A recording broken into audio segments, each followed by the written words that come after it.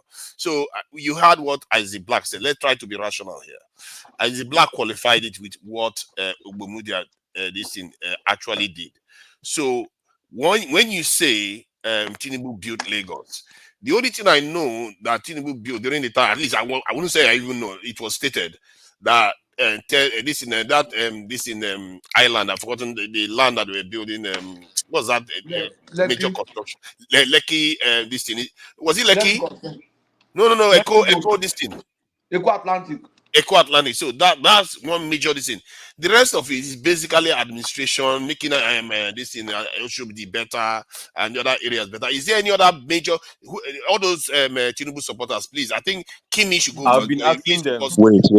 Okay, let me answer your question. Let me answer your question. Major supporter, so let him answer, please. No, me. I want to answer. Let me answer your question. Okay, Let me good. answer your question. Wait, now let me ask the question first. So, what are the major constructions like the way the kind of stuff that Tinubu did in his time in office? Please go ahead. Now, when we talk about Tinubu in Lagos, Tinubu is not just construction. That's the first thing we need to understand. The system that we have in Lagos today is all about Tinubu. The taxation system, the LASMA, the KAI, everything that you have was all originated from Tinubu. Okay? It was Tinubu that brought Oracle into the organization of the whole system of Lagos. Okay? Now, it was Tinubu that first, more like doubled or even almost tripled the GDP of Lagos. Okay, after doing all these things. Now, Tinubu started with Eco Atlantic. It's part of his Is there taxation? No, please, let him finish.